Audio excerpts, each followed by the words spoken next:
Hello, welcome to RC Video Reviews. Tonight we're taking a look at the FlySky Paladin PL18. And before I go any further, I need to thank FlySky for sending this radio and some other goodies out for review. So thank you, FlySky. Appreciate it. And on behalf of the viewers of RC Video Reviews, we thank you so we could get a look at this radio and see what's going on with this thing. And I also want to give a quick shout out to my patrons. Thank you guys for helping me support the channel. Your support means everything, and if you like what goes on here, if you feel like you're learning something and you're getting some value out of the channel and you want to help me keep the channel moving forward, you can go to patreon.com/rcvideoreviews and subscribe to the channel for a couple bucks a month, few dollars a month. $3 is the lowest tier. You can jump in and help me help the channel. So with that out of the way, that's my commercial. We're going to jump into this thing. I'm going to start off by telling you guys that this is a sponsored video that came about because of my involvement with Edge TX. As you know, the Edge crew is working on putting Edge TX on FlySky radios, and because I've been helping with the testing, and I will continue to help with the testing and the flashing and producing videos for Edge, they kind of pulled me into this and said, hey, can you take a look at some of these radios too? And of course my answer is yes. So with that in mind, I want to say hello to the list. Those of you who joined and said hello in the chat. K. Anthony was first in. How you doing, K. Anthony? He's a UK guy, so he's got to go get his rest, his beauty rest. He's sleeping. He had to check in and check out. Elias, on the other hand, just waking up and getting some coffee down there in the land of Oz. Bill, how you doing? Glad to see you. Four Eyes FPV, how are you? 1974 Dragon Killer, hello. The David Knutz is in the house. Howdy, David, how are you? William Tam, hello. Riot 9, how are you? Robert Ditko, hello. And Wolfie, hello, boys. Wolfie, that's Wolfie walks in, it's like Norm. He says, hello, boys. It's the common greeting. George Watts says hello. How are you, George? Glad you can make it. Alan Long, hello. Oh, so we got another UK guy up and seeing what's up with the radios, right? All right. Now, there's Richard Webb too. Richard says hello. Okay, very good. So before we get into the radio, we're going to get into this in just a minute, but let's knock the specs out because I was kind of impressed with the spec list. So the first thing I'll do is tell you guys that I verified, I took a picture of it. This radio is Part 15 certified. It's got an FCC ID. I put up there on the blackboard. It's N as in November 4 Z or Z, as the British guys like to call it. Foxtrot Tango 1800. That's right there on the bottom of the radio. I checked it out. So for those of you who are curious about such things, yes, it is a Part 15. It uses the AFH DS3 protocol. We'll talk about that protocol in just a minute. This is an 18-channel radio with Hall effect gimbals. It does support external modules, and it has adapters, so you can actually use a JR module if you want.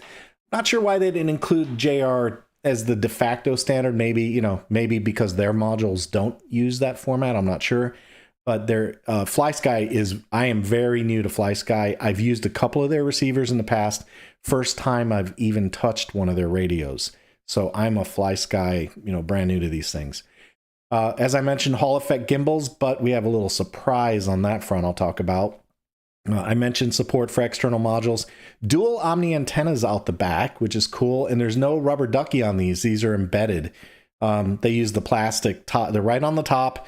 They use it's kind of like a rubberized plastic. And there's dual Omni antennas right on the top of the radio. And a whopping 4,300 milliamp hour battery is inside the radio. It uses FlySky OS. So this particular radio, I'm not sure on this one what the situation is with Edge. I'm not sure if they're going to go to Edge or not on this one. We'll find out. The other radio they have, the NV14, that is on Edge, and they have an Edge build for that one as well. This one has a 320 by 480 pixel capacitive touch screen. It supports wireless freaking charging. How genius is that? I love that one. I got to figure out where that wireless charging works. Hopefully it's right on the back and you just drop it down on a wireless charger and go. I'm kind of excited about that because I actually have wireless chargers and I think that's cool. It also supports USB charging, of course, although it's a micro, not a USB-C, which is unfortunate. I'm kind of looking forward to the day when we can ditch all the other standards and get everything on USB-C. That'll be nice. It does support voice, and I can tell you after turning it on the first time, it was loud speaker, and it has haptic support. It also provides a USB simulator for flight simulators. So if you're using your radio for flight simulation purposes, which I think is a great idea, by the way. As you know, I've been trying to learn to fly helicopters, and all of my flight time in the sim, it's all done on the radio that I will use for flying. So I think that's a great idea. If you can, that's a good one. It also supports copy and paste of model data, which is neat. I've never touched a FlySky radio, so I don't know how that works. I will check it out, of course, and I'll show you when I learn things that are cool about this radio. I will definitely put some material together for you. The other thing I want to point out, while this radio, by the way, I've got links in the description for all of this stuff. I don't have affiliate links for FlySky, but they do have a store. So you can go in the description, get the links for the radio and the other things we're talking about, except one thing. There's one thing in here that I couldn't find on their store, so I provided a link to it on Banggood, and that one is an affiliate link. All of the other links are either informational or non-affiliate. Those are in the description, and they will take you right to the FlySky store, and you can buy from them directly. And I checked with my contact over there, and she says they do ship from the US, so you don't have to wait for Slow Boat if you want to get your hands on one of these. So the price tag on this guy, $359, but hold on a minute. It's not quite all of that. Inside the box, they include an FTR-10 and an FTR-16S receiver. Those two together are worth $66. So you're kind of getting a radio for under $3 with a couple of receivers to go with it that you would have bought anyway. So I just wanted to throw that out there as a call out. While the list price looks, you know, it's a little bit up there, it's not as bad as all of that, because you get some receivers for free. They also include some large side grips and a sunshade, and we'll talk about the sunshade in just a minute. And before I move on to back to the big screen, we'll check comments real quick. PDFPV says, hey, what's up? George Watts, hello. Alan Long, okay, we got you. We got Richard Webb, there we go. Okay, I'm up to speed now. Mark Philly 80, what's up? How you doing, man? Dragon Killer says, do we think the multi will get the new FlySky protocol? That's a great question. I don't know the answer to that one. That is a very good question, because this is AFHDS3 and there are some new things on that one. So that is a very good question. Don't know the answer to that one. Alan Long says, I've had touchscreen for years. I got a Turnigy TGY10. It comes as standard with touchscreen. Needs to pick up. It's okay. You need to pick up a TX16S. Yeah, TX16S is good radio, but that's not the subject for tonight. The subject for tonight is the Plaiden. Now, I'm going to tell you guys right now that I fully expect, given my investment in learning the TX16S and teaching OpenTX and Edge and all that other stuff, I fully expect all the questions to come and say, John, what about the TX? This is not a comparison video of the two, and I'm going to tell you why. They're different radios. All right, these are different radios targeted at different crowds. Yes, it flies aerial. Yes, it does fixed wing and helicopter, but it's not OpenTX. And I can tell you guys for a fact, not everybody likes OpenTX. I know that. I see the comments that come in, and there are plenty of people out there who say, I don't understand it. I don't like it. I don't need all that stuff. I just want to fly a plane. And for those people, the more proprietary operating systems are a good answer. You know, you go out and learn Spectrum, you go out and learn FlySky OS, you go out and learn Ethos, and you might choose to have a different operating system. For that reason, they're different radios. So I don't really want to do a side-by-side. That's not the intention here. We're just looking at the Plaiden for what it is. It's a 18-channel, high-quality radio by FlySky for RC flying that doesn't use OpenTX. So let's not confuse what the two are. That's why I'm going with that. I know there will be inevitable comparisons and questions. Now, that said, I can compare the physical attributes, right? I can talk to you about how this is compared to the TX16S. So those questions, all fair game. Feel free to fire away. All right, let's open the box. I'm going to go ahead and hide the chat because I really want you guys to be able to see this. I will do my best to address comments because I can still see the chat window, but I want you guys to kind of get a good look at this thing. And I do appreciate a nice unboxing when there's something worth seeing, right? I normally don't do. I'm going to even turn off my little side thing so we don't even have to worry about that. That's out of the way. So I wanted to give them credit because they did a nice little. Hyder says, but can you flash it with OpenTX? You must not have been here in the beginning when I said I've never touched one of these radios, so I don't know. I don't know the answer. I do know the NV14 does flash with OpenTX. I don't know about this one. So at some point I will get to that. Right now, I don't know the answer to that. This is my first time touching one of these radios. I've never touched one before. Never done the homework on them before. Never picked one up. Never. I've always, you know, my work has been predominantly focused on the traditional OpenTX radios, the Jumper line, the Radiomaster line, the Taranis line, you know, the FrSky stuff before FrSky turned into the Evil Empire. So let's get back on track and focus on what this radio is, okay? This is a unboxing experience wise. I thought they did a really nice job with the black box, and they do give you a little bit of an experience. It's a premium radio. I'll tell you guys that you might notice there's a little rip down here. It was my fault. I pulled too hard when I first opened it. So I'm just going to slide this out and let you guys get a look. There was an instruction sheet somewhere around here. I don't know what I did with it, but it's around there somewhere. And I don't have it. I don't know what I did with it. So a nice little topper to protect, and the back of it is foam, so there's protection for the radio as it's traveling around. And that's like that mouse pad material. Maybe could be a mouse pad, could be a work pad. If you're going to work on the radio, that wouldn't be a terrible idea to set it down there and use it for your work pad. But there's what you get in the box. That's how it comes, missing the instruction sheet. Again, don't know what I did with it. And there's one other thing, the sunshade. I took the sunshade off for photographs. I liked it better without it because I wanted you to see the screen, but the sunshade goes right on there. I thought that was actually a pretty nice touch, because that's one of those things, especially where I live in Florida, we're constantly fighting the sun, and having a sunscreen to block, you know, and let you help you read the screen. It really doesn't matter when it's noon and the sun's out and you have that direct overhead light. It doesn't matter how bright the screen is. It's going to be washed out. So for that reason, these things are kind of nice. I mean, I've got a top of the line smartphone and it gets washed out in direct sunlight. So it's just the way it is. All right. Little protector for the switches and the screen, I think, to help make sure the screen doesn't get any pressure during travel. Set those aside, and a couple little foam protectors. You actually could save these. Might be able to print a couple of those too if you wanted to 3D print some of those, but very nice. And that's that. And then we'll take the radio out of the box. Now, I'm going to tell you guys right now, I'm not going to take this radio apart tonight. You know I normally do that, right? You guys know, if you follow me, you know I do that.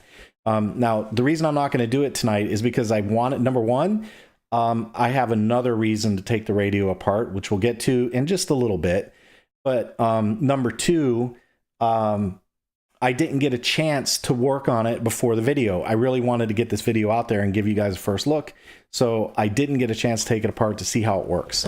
So with that in mind, I don't like doing a video where I'm practicing these things live.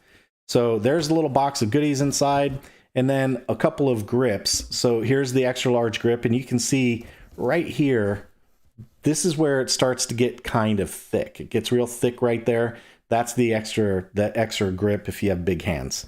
And that's the other side. So that's what's in the box. That's the box. Okay. Now I'm going to set this aside, and I want to go back to some technical stuff because we got the unbox done, and I want to go back to the blackboard and show you guys some more stuff on the blackboard. And while we're doing that, I'll go ahead and pop the chat. No, I'm not going to pop the chat up. That looks terrible. All right. We'll leave the chat away. I'll just cover your questions the best I can. So on the receivers, I wanted to talk a little bit about these. They are both this is a 2.4 gigahertz system, again, using the protocol AFH-DS3, 16 channel for the FTR16S. That's a $23 S-Bus receiver. That's the kind that you'd probably be more likely to use in a quad. No PWM outputs, no pins. It's just S-Bus or I-Bus. I-Bus is the FlySky protocol, similar to S-Bus. And by the way, that is supported on Betaflight, and of course, it supports RSSI. The FTR10, a little bit more of an upgraded type. It's also 2.4 using AFH-DS3. That one's only 10 channels, but it's I-Bus, S-Bus, PWM, PPM, and it has UART output, and of course, RSSI. Now, on the protocol, I didn't put this one on the chart, but I wanted to, first off, I put a link in the description on the product itself, so you can go look at the product and take a look at the protocol specifications. But there were some impressive things that I wanted to cover with you guys. The first one is that AF-HDS3 is bidirectional, so it natively supports things like telemetry and sensor data. That's kind of cool. It also claims the ability to do dynamic setting and balancing of the RF channels, including resolution, range, latency, and anti-interference. Very cool if it does that dynamically. You guys know Crossfire does that type of thing as well. So it's kind of cool to see that making its way into the more mainstream radios where things like the power settings are managed dynamically. That's very good. Bidirectional, I mentioned earlier, that provides two-way data transmission, enables sensors and accessories, and it also does bind in one-way mode. I guess that's in case you have backwards compatibility. However, I'm not sure, so don't hold my feet to the fire on that. I'll do a little bit more homework as I get into the radio on that one. And then it also provides pass-through data transmission, which adds independent transmission module to take data from the flight controller and send it back. It automatically configures the AF-HDS3 module for certification. So whatever country you're in, depending on the capabilities of your device, it will automatically configure itself for certification for operations within the certification parameters. I thought that was kind of cool. And then the frequency range is 2.402 to 2.481.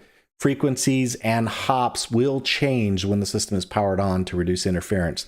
So they claim some active anti-interference capabilities. All right, so David's on the like whip. I appreciate that. 33 watching, 12 likes. Let's go. Smash that like button for John. Thanks, David. Appreciate you. Very cool of you. Okay, let's go back to the camera and start taking a look at the radio and some of the goodies. Now, I didn't open the box, but I did look inside to see what was going on. So I'm going to set the radio aside for just a moment. We'll take a look at the things that are in the box, namely these are the receivers. I also want to make sure that I don't cut a antenna off. That'd be terrible. Okay, so first bag, I'm guessing this is the FTR10, and it is. That's the FTR10 receiver. And by the way, I've only used FlySky receivers, and I bound them with my Radio Master. So I haven't used other receivers other than the FSIA6B receiver. Other than that, I have no experience with these. But what I can tell you about these receivers and what I've seen about FlySky is they have a very devoted following. People seem to be very happy with these devices. So we can see, let's see. There's the bind plug, a sensor, servo output, channel 10, and then it looks like all the way down to channel 2 over here, or channel 1 over here. And then on the side, it looks to me, I gotta get my glasses on so I can read this. That print's a little small. Yeah. I can't see it. I'll have to read the book. I'll have to get the book out. I'm not sure what the pins up here are for. I'm not sure. So I'll have to get the book out. But as I mentioned, this one does S-Bus, I-Bus, PWM, PPM, and it's 10 channel and some sensor capabilities. So that's the FTR10. They do have a bind plug in the bag, of course. And regarding charging, there is the micro. I mentioned that was a micro USB cable for charging the radio. That's in there as well. Let's see. Inside the bag, a lot of goodies in this bag. There's a bag of springs. They'll help you change your spring tension if you want. I will find out more about which one's which later, but there's L and there is S. These look smaller to me. So if you look at these side by side, I don't know if that means large and small or not. It looks like that might be what they mean. But the ones on the right here, they have the L. They're much bigger and more stout than the ones on the left that are marked S. So a bag of springs. Here, I thought this was a nice little touch, some different stick ends. So if you like purple, you know, maybe a little bit of purple or pink or whatever that lipstick color is, if you like that, you got some extra stick ends. I also thought this was kind of cool. They put a couple of extra switches in the box. That's not a terrible thing, and they are a 3-position and a 2-position. So a couple of extra switches if you want to mount those. And now let's take a look at what else is in here.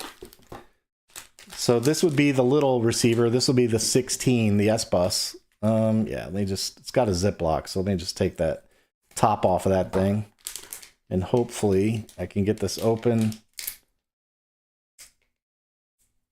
See, this is why I don't like unboxed videos, because nobody wants to watch that, especially me. There we go. Gotcha.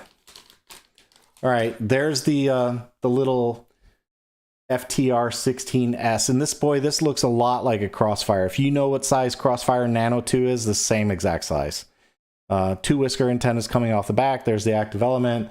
Shrink wrap is already on there. There's a little bind plug. You can solder right here on the terminals. This is exactly like a Crossfire. They look exactly alike. Remember, this is the S-Bus one, and it supports iBus. It might be worth looking into iBus to see what options you have. You might find out that you're surprised at what Betaflight will do with iBus. Just saying, you don't just necessarily need to jump straight to S-Bus. And here's a quick start guide in the box. So we'll just take a look real quick. It shows how to bind. It shows how to power on, main screen indicators. That's not terrible. A little bit of a book to show you a little, give you a tour around. So there's indicates that the screen is locked, function disabled, touch to restore functions, click to assign controls such as switches. So a little tour, right? That's going to be, I will probably read this because I have no idea what I'm doing with this radio. So gimbal adjustment instructions on the back. And they have, this can be switched between, mine is obviously mode 2, but it can be switched back and forth. I've already looked at the gimbals. Oh, I just gave it away, didn't I? I've looked at the gimbals. They can be changed. It's not hard to change them. Model settings, how to get into model settings and language. So decent little book. It doesn't look like it's overdone. Looks like it's just about right. I would give them good points for this one. And then we get into the other language, the Chinese language version of it, and a few specifications at the back. So nice job. Nice to see a little manual like that in the book. In the radio, that's helpful. I consider that very helpful, especially for those of us who don't know their way around FlySky, right? Okay, let's put that away, and I'm going to set that aside. Now, I told you guys I had a little surprise for you, and I know everyone wants to see the main event, right? I get that, but I wanted to show you this too because this is another, again, FlySky, very nice of them. I have a link for these in the description. These are their all metal Hall gimbals. All right. So you can get these as an add-on feature for the radio. And again, packaged very nicely, a lot of foam up top to protect the sticks and prevent damage. But here we go. These are the FlySky Hall gimbals.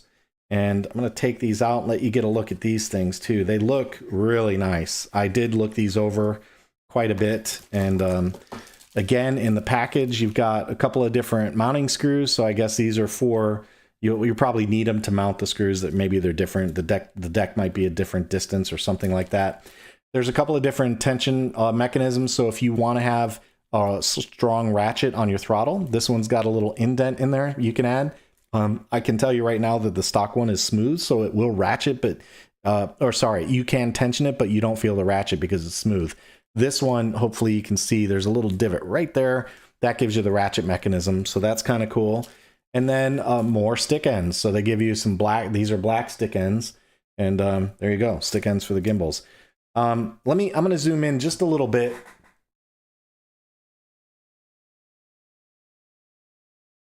Because I want you to get a good look at these gimbals. I was actually very impressed with these gimbals. I'm going to check the sensitivity number on the bottom.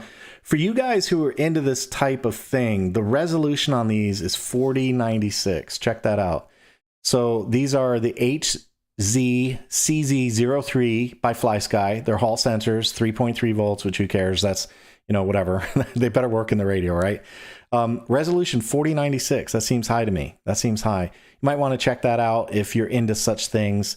Jitter 1 microsecond and working temperature 10 to 60. So kind of cool looking, and they're red. Boy, they really stand out. And then let's take a look at the back. This is the part I wanted to show you.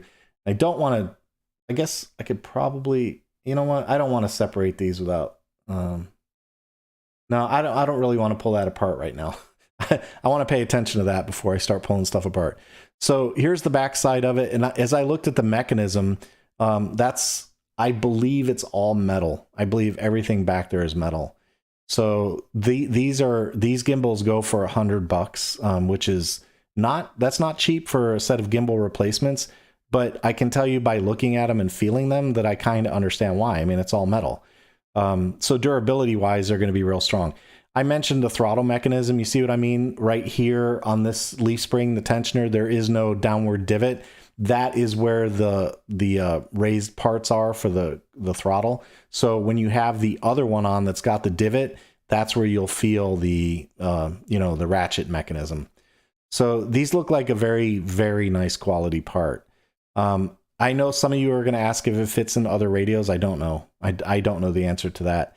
Might be worth getting on Google and taking a look, and maybe if I have a radio open, I might take a look, but I have a feeling from an electronic standpoint, there may be some differences. So there is a connection between the two gimbals, and then obviously that's the connector that will get it paired to the motherboard on the radio. So all I can really say, guys, is that this is high quality, right? That's a high quality piece. I mean, the entire mechanism is aluminum. It's anodized, and it looks really nice. These are diamond cut edges. The markings are very bright on the stick. Center wise, they feel like they've got a very positive center mechanism. Very positive feel. And also note on the front, there are a couple of screw holes for adjusting tension. And I believe that's one will adjust left, right. The other will adjust up, down. So thanks again to FlySky. I was not expecting this. This was nice little bonus material for the radio for the Plaid and PL18. All right, let me take a look and see what's going on. Alan Long says it looks huge. Serge, was the reference to the radio? Maybe it was the radio. We'll get into that in just a minute. Sergio Lopez says, are you going to put Edge TX? If the FlySky supports it, I may try it, but I'm not going to do it right away. I kind of need to give FlySky the opportunity to show me what it can do, right? And I need to show you what it can do. So maybe at some point this will get Edge, but I kind of want to give the FlySky OS a look, right? And because there, again, as I mentioned at the beginning, there are people who aren't interested in OpenTX. They just don't, it doesn't work for them. And that's fine. You know, we don't need to be, I don't need to be critical about people don't like, want to use OpenTX. That's fine. You know, that's your money, your hobby, right? If you want to use something besides OpenTX, that's fine. So I don't know that right away that I will go into putting Edge on this radio. Maybe at some point I'll try it, but I want to give FlySky OS a chance. So let's see. What's the weight of? Oh, wait. Well, let's see. Good question. The FTR16S. So let's turn this thing on, and there we go. And I have the WTR16S right here. Let's weigh it. So it looks like 1 gram. 1 gram. Oh, the huge was for the receivers. Is that what it was? All right, let's check the weight on the 10, the FTR 10. That one, 25 grams. 25 grams on the FTR 10. I don't know that it's huge. It's a little tall. I mean, I'm not used to seeing like this double stack mode. I haven't really seen anything like that in a while, so that is a little unusual. So it is tall, but the base receiver itself maybe looks a little bit longer. But honestly, this looks a whole lot like an S6R to me. Maybe a little bit taller than S6R, because this dimension right here, the first layer, that's not really that tall. This is kind of tall. Together, it's a little taller than normal, but I would very much equate this to an S6R in terms of size. If you're familiar with an S6R, very close in size to that. So that's that. And then since you guys asked the weight question, I have the scale out. Let's just go ahead and weigh this thing while we're at it. So I'm going to stick this on there and we'll see what it does. So 956 grams. And I'll tell you what, when you pick this up, it is definitely substantial feeling in your hand. It is heavy. I reckon if you fly with this, you'll probably want a neck strap. And I gotta be honest, I'm really surprised at the completeness of this kit to not have a neck strap. It kind of surprised me. It really kind of surprised me. So with that out of the way, let's take a look at the gimbals. I know some of you are thumbers, some of you are pinchers. Because the grips are so narrow on the side, it very easily lends itself to a pinch mode. So that looks like completely doable to me. No problems there. You got the FlySky logo up top. You've got trim switches. This is rudder, elevator, Oh, sorry, throttle. It's rudder, throttle, elevator. I'm backwards now. I've been flying helicopters. I'm losing it. So aileron, aileron, elevator, throttle, and rudder. Sorry. And then you get TR3 and TR4. If you are using a glider and you need some extra trim, you can do that as well. And then there's more up here. These are momentary switches as well. And they say TR1 and TR2. So you get 2, 4, 6, 8 trim switches, which is kind of cool. Right here, there are a couple of momentary buttons. Again, oh, you know what? It's a lock button. This is one of those buttons where you press it down and it stays down, and then you press it and it pops back up again. I'll see if I can show that to you real quick. So I'll press the button, and there you can see it's down. I'll press it again, and there you can see it's up. So that's a press down and lock button, which is kind of neat. On the front, you have a 3 position here on the left, and you have a 3 position on the right. And then on the left top, you have a 3 position. On the right top, a 2 position. And then on the back, you've got a 2 position. And on the right, that's a momentary on the top right. And then on the side, the sliders, there's sliders on the top and the bottom. So you can see you can actuate them from the top or the bottom. And they are very, very clicky. I mean, that is a very purpose-built slider. I can only tell you that thing clicks. It's click, click, click, click, click. Very, very positive action on the sliders. Same thing on this guy, very positive action, and you've got the ability to manipulate it with your thumb or your finger, depending on which way you want to go. Along the bottom, there are 3 pots. They call them VRA, VRB, VRC, and then 2 power buttons. It took me a minute to figure that out, but you don't turn it on by pressing, again, brand new, so if you know the radio, just ease up, don't get crazy on me. But if you hold one button, it doesn't go on. If you hold the other button, it doesn't go on. But if you hold both buttons, it does go on. So there's the blue LED, and that LED changes colors. I haven't figured out why. The very first question we're asked when we power up is, do you want to transmit, yes or no? I'm going to go ahead and say no, because I don't have any reason to transmit. And there we go into the screen, and I'm sure you guys probably can't see that. There we go. The camera's taking it. The camera's working on it. The camera's working on it. So there you go. There's a look at the screen. Very small fonts, and I can tell you that reading it, I don't have a problem staring at it and reading it. I can see it just fine. But it's definitely a different, it's different. It's a clean layout. Up top, I've only turned this thing on. This is only like the second time I've turned it on. So you've got sensors up here, the model down here, timers. You've got 1 model timer, engine timer, timer 1, timer 2. So a lot of timer options. It looks like right here in the middle, you have the ability to press a volume button. You can lock the screen. I've actually seen requests on the Edge forums for the ability to lock the screen. So, hey, Edge guys, if you're watching, check that out. Press the lock icon for 1 second to unlock. So you have to press and hold it to unlock it. That's kind of cool. I understand that. I know that some people are interested in seeing, a lock capability so that while you're flying, you don't accidentally do something. If you reach up to do something, you see how that you just got an error message instead. So I get that. I do get that. That's kind of a cool little feature. So I'll hold that and unlock it. And then there's a menu button up here on the top right. And from there, you can see you've got the system menu. So you can do functions, reverse, endpoint, subtrim, trims, rates, and expo. Let's take a look at that. Rates and expo, just out of curiosity. Okay, so your aileron in here. Oh yeah, that's cool. So you got this. You got the same little grid that you see on OpenTX. That's in the rate screen, and you can adjust your rates by pressing down. Yep, down, rate 1, expo, up and down. These are linked. There's a little link button right there. I bet you, yeah, if you change that, now you can individually change the rate. So yeah, very cool. Very cool. Again, I've never really touched a radio, so I have some work to do, obviously. So let's, I'm just going to change the expo a little bit. Yeah, you can see the expo curve right there. And it's only, oh yeah, I see what it's doing. When you turn the link off, it only manipulates the expo on this half of the curve. So that's kind of cool. Trippy.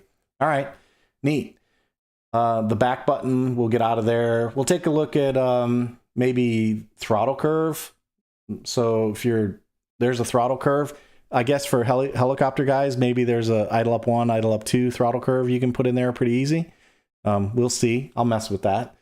And then let's see, channels offset. Yeah, I'm not a big fan of using offsets. I'd rather, the only time I would really use them is if I had things like roll coupling I was trying to get rid of. I see 3 ellipses at the bottom, so that means we can switch to another screen. There's our models screen, and we've got the ability to scroll. Select model, FlySky 1, FlySky 2, FlySky 3. That looks pretty easy to do. I didn't see any real problem there. We've got some logic switches built in. That should be pretty comfortable for anybody that uses OpenTX. That should be pretty easy to do. Timer setup, if you want to go in and manipulate your timers. I'll have to check out and see what the options are for the source and that kind of thing, but there is a timer page. RF setup, transmit, you can turn that on. RF set to be on by default. I'm sure that'll get rid of that initial screen. Let's try it. Let's try it and see what happens. So if I turn that on and I turn the radio off, I'll go ahead and turn the radio on and see if it stops asking me that question now. My guess is that it will. If I can get it to turn back on. Come on, radio. There we go.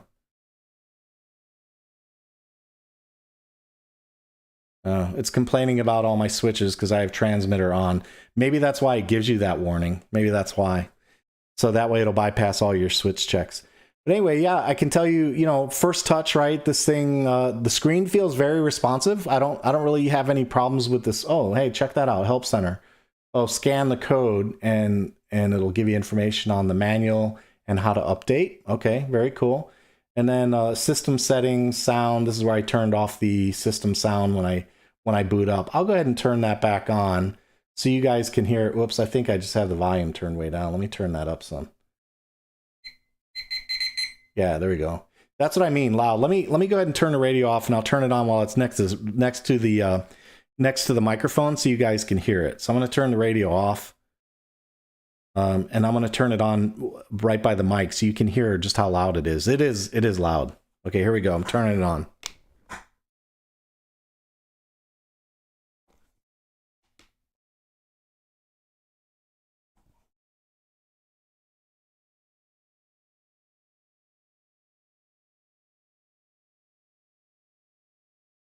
I don't know what I did.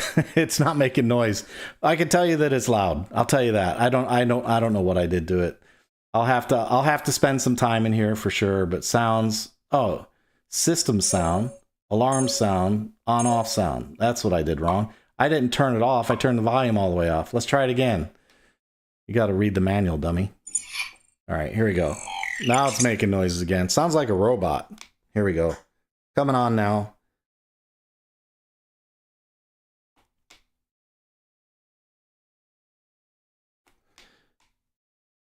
Okay, here it comes. I think there's a sequence.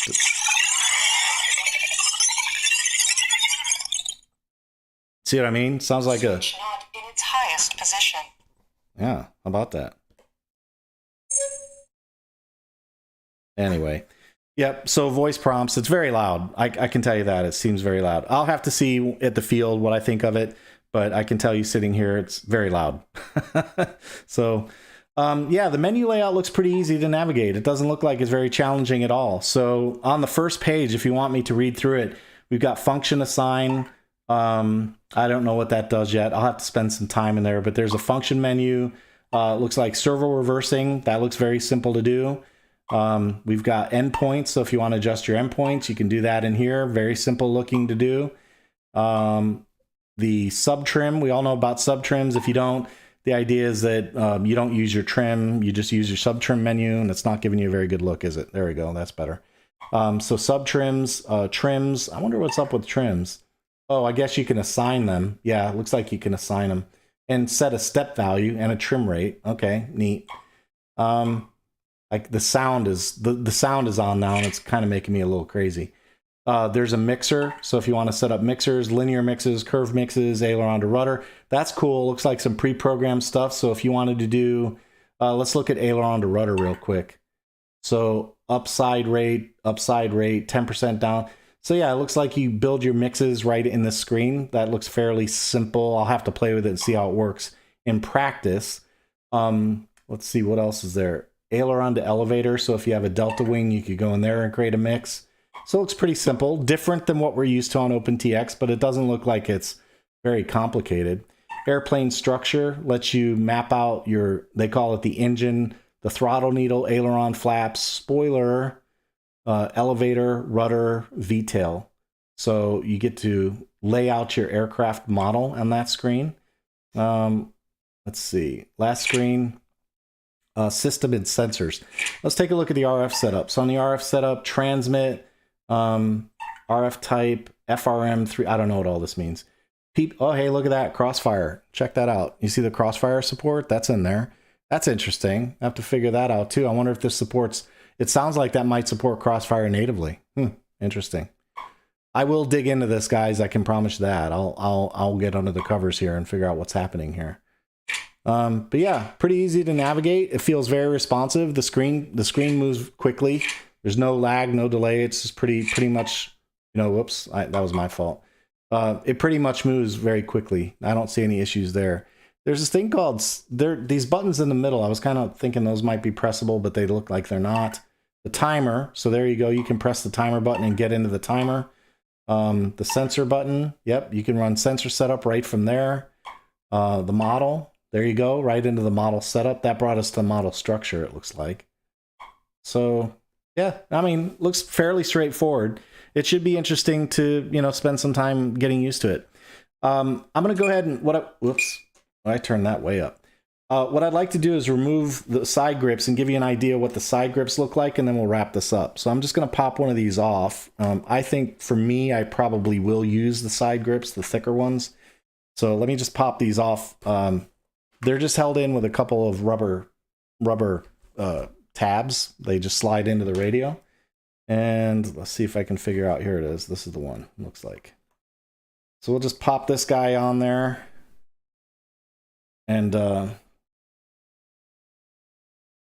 there you go. Now you have an idea with the bigger grips. I just wanted you to see what I meant by the bigger grips. So you can see how much more material is in the rubber grips here. Very thick on the side. And I like that. To me, that feels pretty good. The left side kind of feels more svelte, though. I mean, it's a little bit more old school looking. This one, this side, you know, the heavier or the thicker grips, it gives a little bit of dimension. For me, I personally do kind of like that. I'll have to spend a little time with it and try. I'll probably try it both ways and see which way feels the best in the hand. But I do like that. It's kind of a pistol grip. And it fits, it kind of cups the hand really well. So for me, I kind of like what I'm feeling there. So that's it. That's the first look. I'm going to go back and check questions. And if you guys have any questions or anything you want to see on the radio without me getting inside of it, feel free to pop them in the chat and I will slide the radio over and I will go ahead and bring up the chat window so you guys can see it.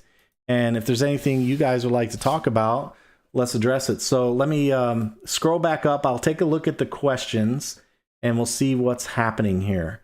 So I think the last one I answered was whether or not I'd put edge on it, and I gave that answer. So Alan says, looks like it's a diversity receiver. Cool, yeah, it does.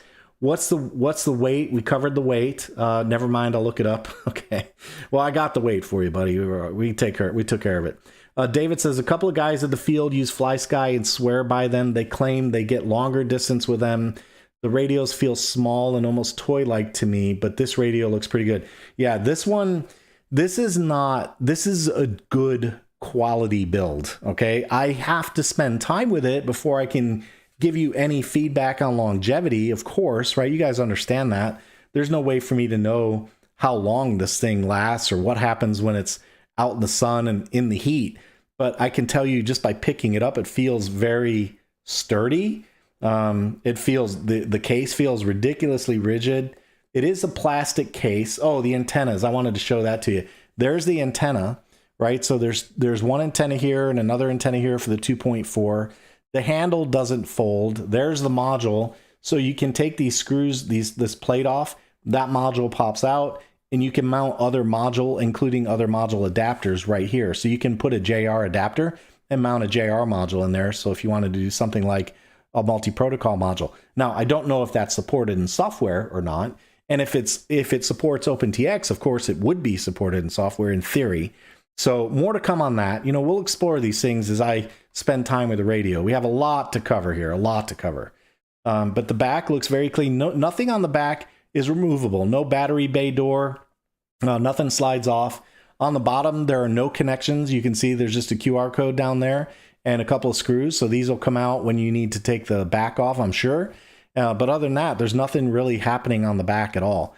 Up on the top, I wanted to point this out because I did notice this when I kind of gave it a first look. They have these little rubber caps, and on the left-hand side, it says Bluetooth. So I don't know yet, but there's a Bluetooth. Apparently there's a slot for a Bluetooth module. It's just this little, it almost looks like an SD card slot is what it looks like. So I'm not sure exactly what that's about. I did not see an SD card on the radio anywhere. So I didn't see that. I looked, but I didn't see anything. So I'm going to go ahead and pull the other side off. I think that's one of the usability nicks I would give them, is that this rubber seal is in there pretty good. I mean, I got to give them credit for it. It's definitely doing a good job sealing it, but it's hard to get fingers on it. So it was very challenging to get fingers on it. There's the USB charging cable right there, and that's a trainer jack right next to it. So that's the 3.5 mil trainer jack. I'm not sure if that's tip ring or tip ring. I don't know. We'll have to check the book. And again, as I go down the road with this radio a little bit, we'll take a look and learn more about it. So yeah, David, I would say build quality wise, I'd say it's very, very good. Definitely on the higher end of radios out there. I can't get that silly thing back in there. These rubber caps, half the time I just want to rip them off. I can't. They don't want to come off. Now that I've got it off, it doesn't want to go back in. Whatever, I'll figure it out later. All right, so let's see. So 359 with the Hall gimbals. No, that's not with the Hall gimbals. Hold on, let's backpedal. The radio comes with Hall effect sensors. It does not come with the upgraded. This is an add-on. So it does have Hall effect sensors, but I'm sure these are plastic, and there's some plastic involved, or maybe a lower resolution, not sure yet.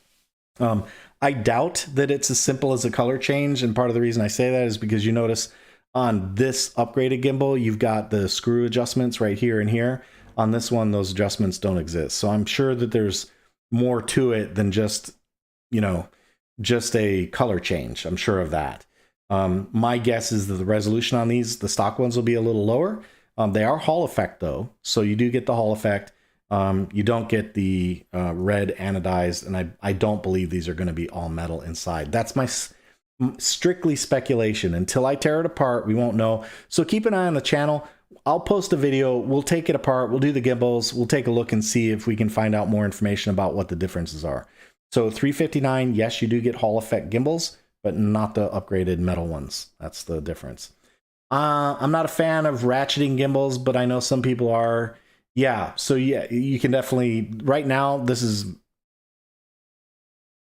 I can feel as I move the throttle, I can feel the ridges, but it's not what I would call ratcheting. I'm aware that they exist. That's all I can say. It's not really ratcheting. It's not going click, click, click, click, click. It's not doing that. Okay. Momentary switch. Oh, B Stern. Hey, Blair, how's it going? He snuck in there with a hi. How's it going? David says the momentary switch is right where you don't like it. I see modifications in the future. Yeah. The good news is that they give you some extra switches too. So yeah, I'll have to find out if I can, when I get in there, if I can switch that. But you're right. I don't like the momentary switch over there. I like it over here. But I don't know if this one has instant trim either. So I normally like personally, I put my throttle lock here and I put my instant trim or momentary switch over there. So that's what David's referring to, in case you don't know. Dragon Killer says they have an all-ground version of that radio. It's the EV model. Yeah, I saw that. All-ground version of this one. Definitely looks equally cool. David says it's screen color. Yes, sir. It is definitely color. You can see on the screen on the top left, there's some yellow up here where it says receiver. That's green. That's gray. That's green. So yeah, it's definitely a color receiver. I haven't seen in terms of colors. You know, I don't know. Maybe I gotta turn that sound off. That's gonna make me nuts. That sound is loud, guys. Let me just turn that down. I'll turn the system sound. There we go. Okay. I can't stand all that beepy boppy stuff. It's not my way. Let's see. I'm looking to see if there are options for color. RF, RX setup, models, divisors, so sensors, system, sounds, vibration, backlight mode, backlight brightness. Oh, I can turn the backlight brightness up. I didn't try that. That's pretty bright. I don't know if you can put that on a knob or not. Hopefully you can. I'll have to learn about that one. Home screen, quick access is there. Standby timeout, auto shutdown, switches set up. Oh, there's switches set up. So factory reset, TX firmware update, about Paladin. I don't see anything in there about themes. That doesn't mean it doesn't exist. It just means I don't know where it is if it does. So I'll get to that. But yeah, right now I'm not seeing anything about themes. But it is definitely color. You can see red, green. They use a lot of gray in this one. There's some yellow up top. Very subtle. I'll give them credit for that because that's one of the problem areas on some of these radios is the colors get out of control. So it is a very subtle color scheme and it looks very contrasty. So I'm kind of interested to see what happens in the sun. And oh, by the way, since we're talking about that, let me go ahead and stick this little thing on there. So this is the sunscreen and it just snaps into place. So not only do you get the sunscreen, but you also get protection while you're transporting it. So if you leave that on there, you get some protection. And if you're out in the sun and you need to see your screen, you got that little sunshade on there, which I guarantee you will make that much more visible. And it looks like it's aimed properly. Like if I'm looking at that screen, I'm looking right at it. The sunshade's not in my way. So that actually looks like it's functional. That is a nice touch. I mean, you got to give them credit. That's clever engineering right there because it's functional. It's out of the way. It's not intrusive. It folds down flat. And if you decide you don't want it, you simply pop it off and it's gone. You got to give them, I mean, good job, FlySky. nice work. I think you got to give them credit for that one. David says, oh, I see color now. Okay. Nice menu layout, says Bill. Hey, I hit the like button. Didn't hurt at all. Thanks for that. Props off. Yeah, if you guys don't mind hitting the like button, that is definitely useful. I would appreciate it.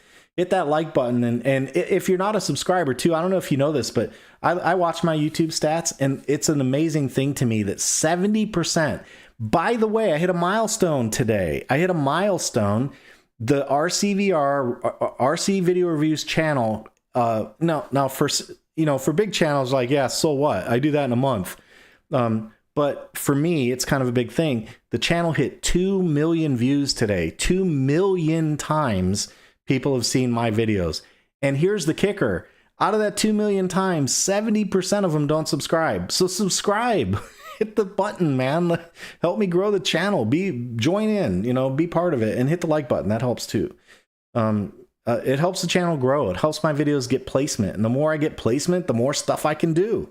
So I appreciate it if you guys can hit that like button.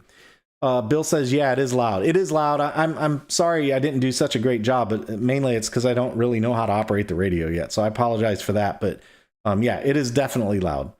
Sounds like a DJI drone. Yeah, it's very robotic. When you turn it on, it's very robotic sounding, like an Android or something. Does anyone here a diehard FlySky user? I've never used their flight radios. Yeah, I'm interested. I'm interested in what's going on here. I think, I think they have a compelling story. And again, like I said, I'm not interested in getting into an OpenTX versus FlySky thing. But I do want to understand FlySky. I'm doing this for the community. I want to make sure you guys understand it. And so you understand what your choices are. You know what I mean? So I'm very interested in what I see. I can tell you what I see here in front of me is some pretty strong quality. I can tell you that. I mean, this looks like a very decent device. You can tell on some things, right away when you pick them up, like the ergonomics are wrong, the functionality is wrong. You guys know it happens, right? You can see it. What I'm seeing is that this looks like it was well thought out. Like they spent some time sorting this radio out. Very clear to me that is the case. The one thing I'd bust them on, no neck strap. You got to do neck straps. radio vendors, do neck straps, you know, especially if your radio's 1 kilogram, you know, do some neck straps. Let's see. Propsoft says, annoying sounds that they put on it. Yeah. And again, you know, I don't know if there's an option to do, you know, to do upgrades. I did not find an SD card, at least so far.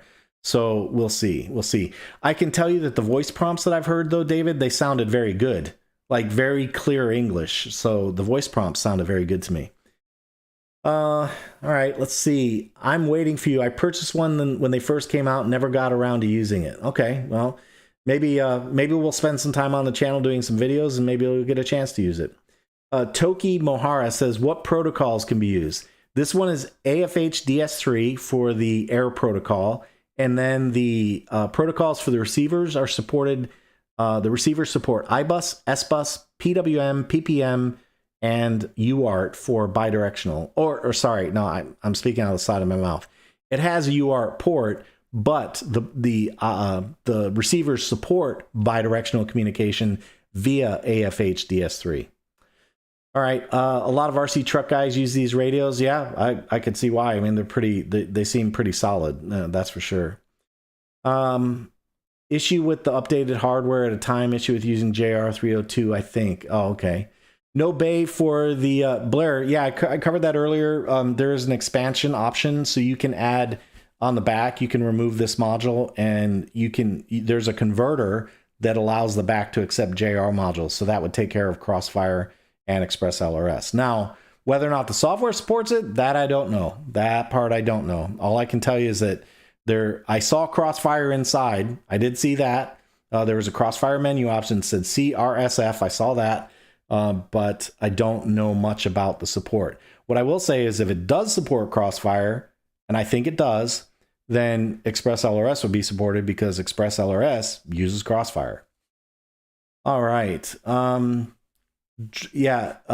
Robert says, nice TX RC video reviews. Yeah, I agree. This is definitely a nice, again, if you're not in the OpenTX camp and you're looking for alternatives, and you want a decent quality radio, my first impression of this is that it's pretty solid. So Dragon Killer says, grats, thank you. Appreciate that. I'm sure that's in reference to the 2 million views.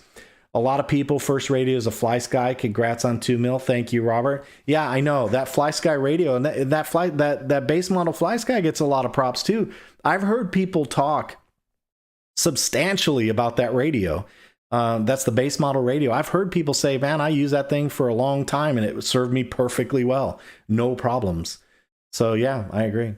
Robert says almost 15K subs. Yep, that's correct. We're almost at 15,000 subs. We're getting close. It is getting close. I'm not sure where it is right now. Let's take a look. Let's see, just for fun, we'll see what it says. We're 51 away. 51 away. Oh, it's beeping at me. I guess it didn't like being ignored. I turned my attention to the computer and the radio said, wait a minute. All right. Jose Soriano says, just look, Banggood has it on sale for $285. There you go. There you go. Do they have it? Does it include the receivers? That'd be the one question I'd ask, because as I pointed out on the slides, we're at $293, and also check your shipping.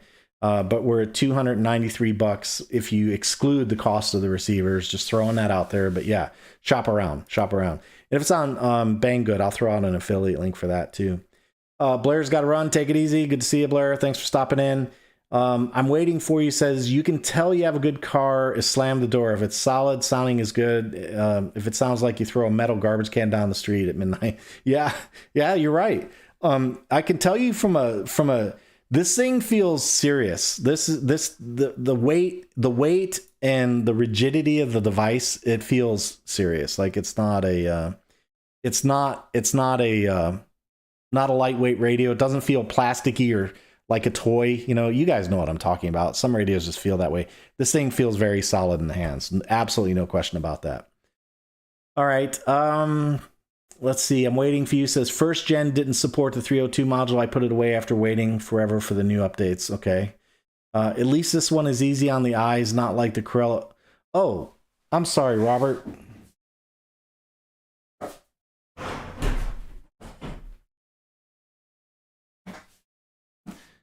I'm sorry, Robert. I just understand you wanted to get a peek at the hot radio, so there you go. There's your peek. But I'm not gonna spend too much time on that because this is a sponsored video by FlySky. So we're gonna focus on this. That was just to poke a little fun at Robert.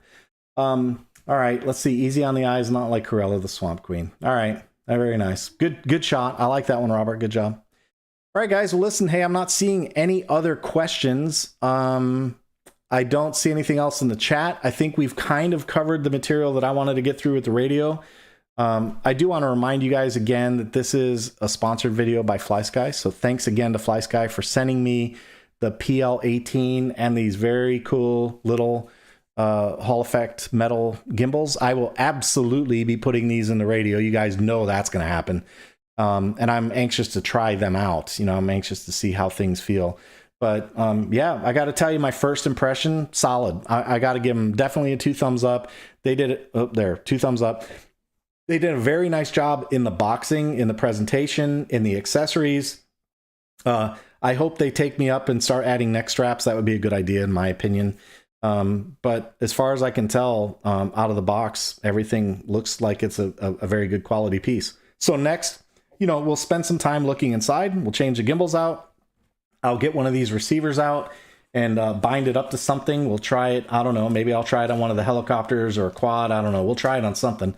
But we'll work that out in an upcoming video. And once I kind of get my arms around how to program the thing, I'll do some basic programming videos too. So in case you guys want to see that, I'll try and put some content together so you can see how, you know, you go through a model setup and that kind of thing.